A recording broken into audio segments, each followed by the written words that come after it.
this could be the night that a Coloradan's presidential dream dies. Unless New Hampshire wants to shock the political world. He's a senator from Colorado, and I love Colorado, so I imagine he's a wonderful person. Next is On the Ground as the polls close and the first votes are counted. Hold on with lifting Denver's pit bull ban. The mayor is not sure he wants it to happen. A plan to deal with the people who are living in our forests and sometimes setting them on fire. And as the Rockies organization burns to the ground, the man in charge bizarrely decides to throw some more gas on the fire. That's next. So this is it for Senator Michael Bennet. Polls are closing in New Hampshire right now, and along with them will be Bennett's presidential campaign if he can't reach his long shot goal of a top 3 finish. Lots of establishment Democrats say nice things about Bennett, but voters have put him in the friend zone in polling. As for enthusiasm, I don't know, you tell me. 2 N's, 1 T, Bennett is the one for me. I kind of like that. 2 N's, 1 T, Bennett is the one for me. It kind of has like a throwback feel to it, like I like Ike or All the Way with LBJ. Of course, both of those men ended up president. Bennett may end up on a plane home with our politics guy, Marshall Zellinger, who joins us from a Bennett watch party in Concord. Hey, Marshall. It is a boisterous basement of the Barley House for the Bennett Bash. I'm here for all the alliteration and the results, which we should start seeing shortly. If Bennett were to continue beyond New Hampshire, it's going to rest in the hands of voters who first have to remember his name and then find it on a very lengthy ballot.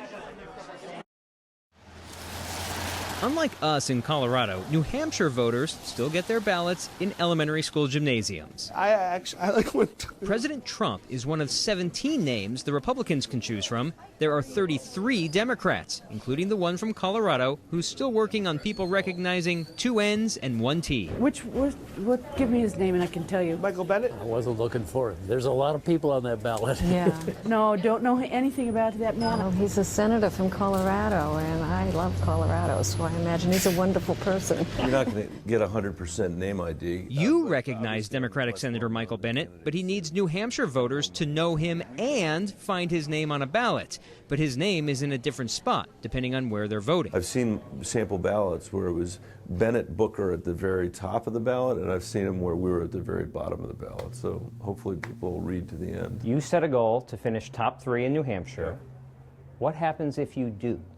If I do? You can tell he thought I was going to ask it the other way. That comes later. I am heading to South Carolina, and I'm heading to Nevada. I think it'll be, it actually will be a real shot in the arm if I finish in the top 3 or 4 here. You've made a goal of finishing top 3. What if you don't?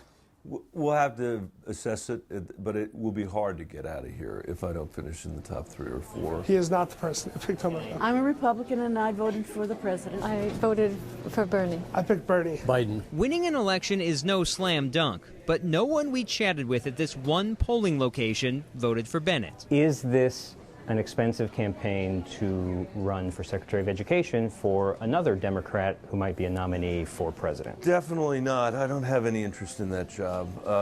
If this doesn't work out, I'm going to go back to Colorado and run for re-election and continue to make a contribution to this country. We also talked with Michael Bennet about his relationship with Senator Cory Gardner and his relationship with the president. We're working on getting that video in the raw for you to watch online. Kyle, be thankful we have a mail-in ballot. This is a sample of one of the ballots that you could vote on once you show up at the elementary school gym. And like I said, his name's toward the top on this one, but if you were in a different city or a different town, his name might have been in the bottom. But it was always between Andrew Yang and Joe Biden. You know, I think a lot of folks, Marshall, have probably presumed that Bennett's level of support, like the bar you're in, has a very low ceiling. But I appreciate the fact that you did ask him the question of what happens if he wins, because he put all of his attention into New Hampshire, bypassed Iowa for the most part, everything here. It kind of reminds me of when we put this show Next on the air. We spent a year planning for the first show and gave no thought to what would happen on night number 2 and so on. Let that be an example of what could happen if he wins. He'll just wing it from here. I just want to prove that I'm not necessarily this tall. We just have, we got to stay up for purposes of being able to show the entire room. And as I throw it back to you one last time, Kyle, it's Marshall with 2 L's, Zellinger with 1. Yeah, the one for me, I think, is how the cheer goes. All right, thank you. We ran my recommendation for today by Senator Bennett when we talked to him in New Hampshire because he knows the author of the piece. It's his daughter, Caroline. So set politics aside and read her essay for Refinery 29, which is a digital site aimed at young women. What it's like to be the daughter of the ultimate long shot candidate is how she titled it. And this essay is smart, it is sincere, and it is sweet. Like when she puts a voter on the phone with her dad and he told the voter to judge him based on how he has raised his daughters. It's been the most rewarding part of all of this for me.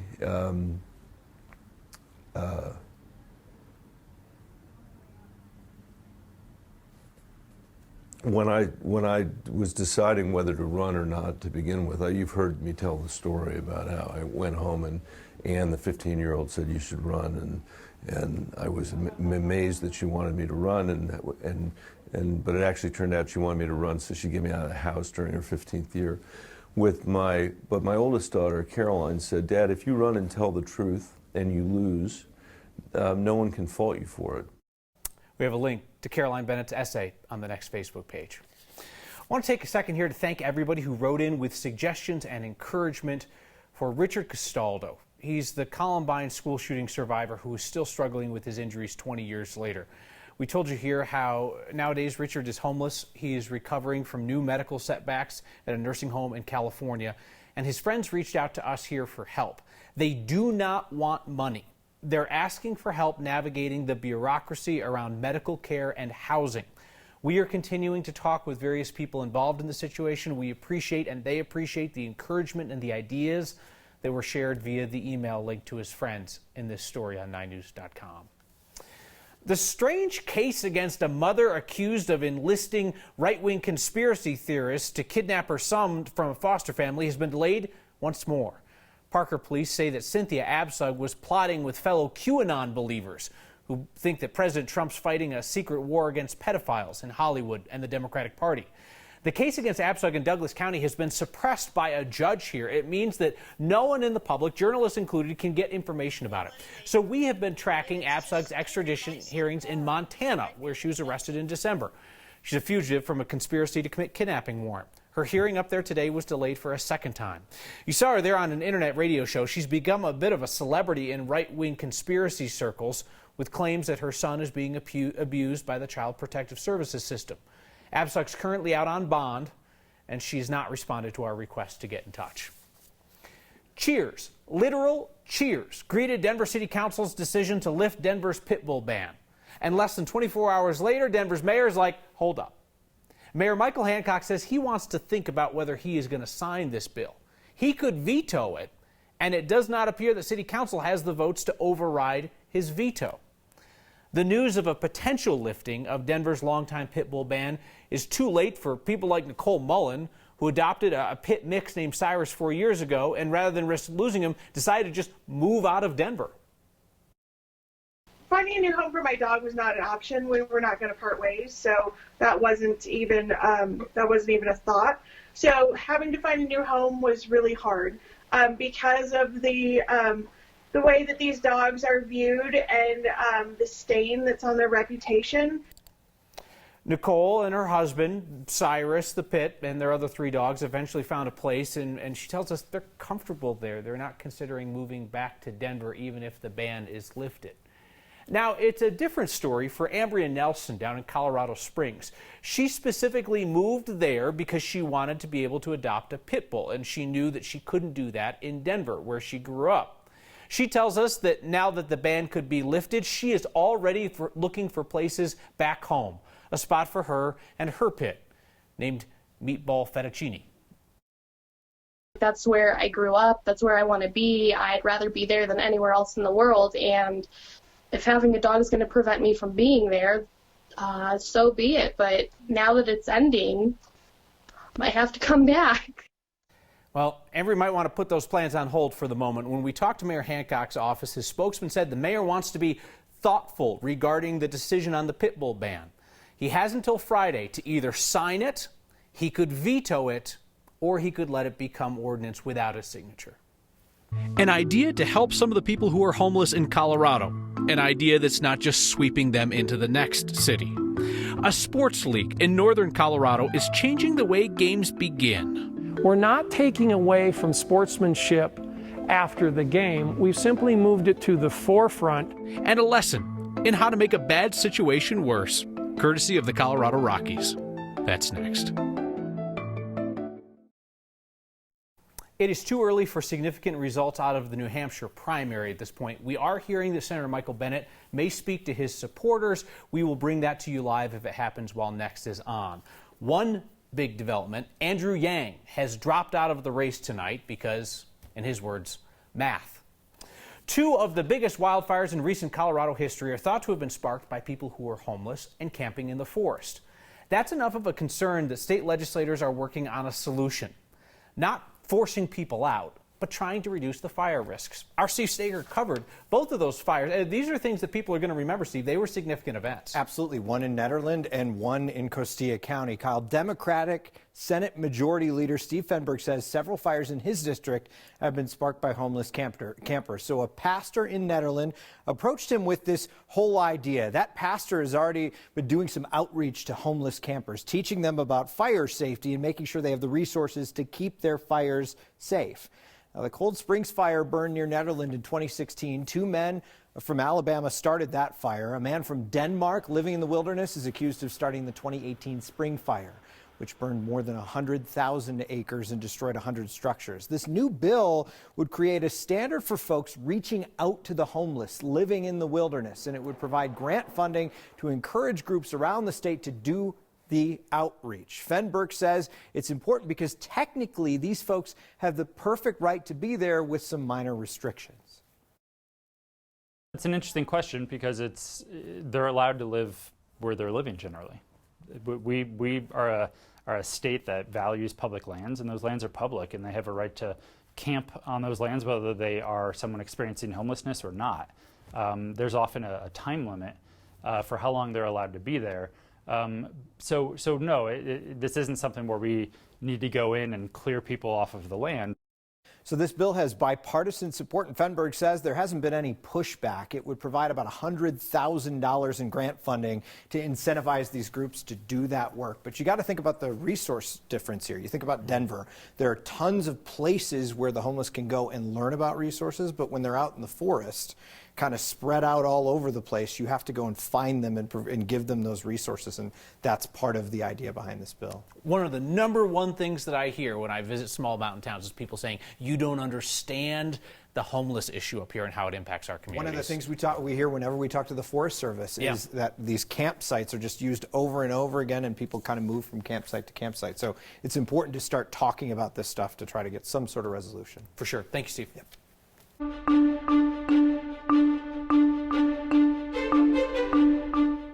Hi there. Our fast and furious February weather pattern continues. We got a little break today. Temperatures right at freezing, still well below average. And you know what that means. After a break comes the next storm and the next round of snow. Not nearly as impressive as yesterday's system, but we'll start to see the snow increasing in the northern mountains overnight tonight. Denver, you dry tonight. No issues with the drive tomorrow morning.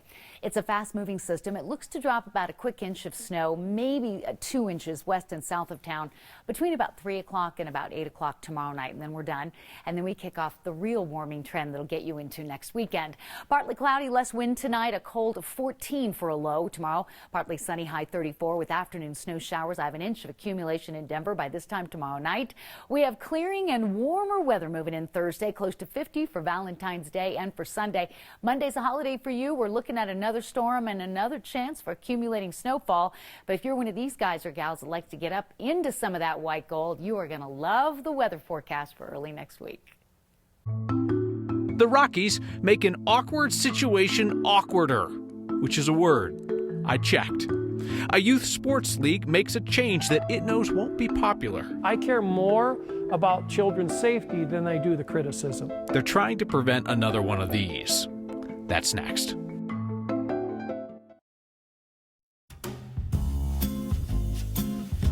What happens when it might be better to say nothing at all in tonight's edition of Presented Without Comment. Rockies general manager Jeff Bridich was expected to break his silence today over his feud with star third baseman Nolan Arenado.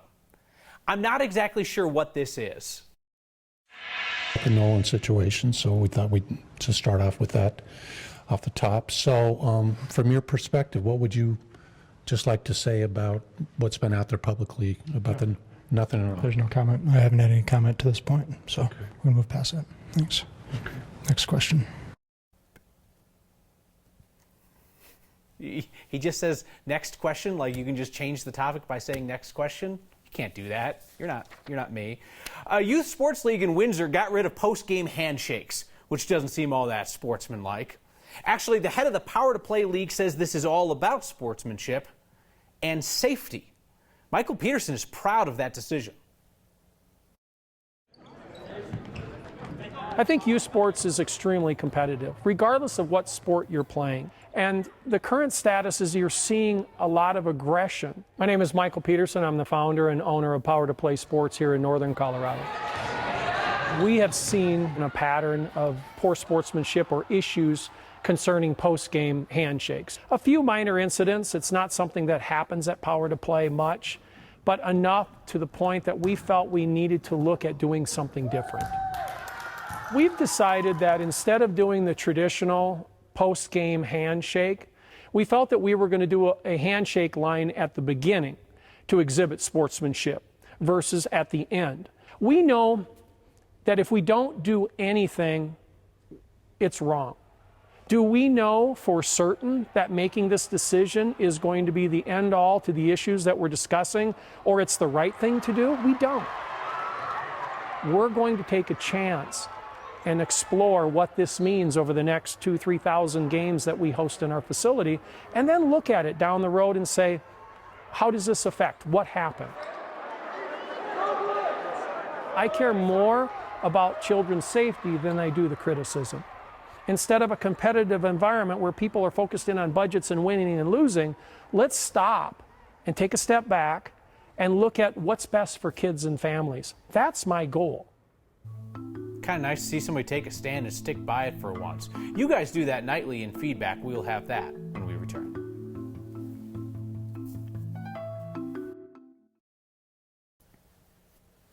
A Michael Bennet walks into a bar. This is not a joke. This is a presidential campaign, and he has just come in to speak with supporters here who have gathered in Concord, New Hampshire. Michael Bennet set the audacious goal of finishing top 3 in New Hampshire to continue his long-shot presidential campaign. There is absolutely no indication that he is going to make the top 3, but there is a chance that he outperforms what his polling has been up to this point, which has been pretty meager. He's greeting supporters, so we're not going to get to hear him speak.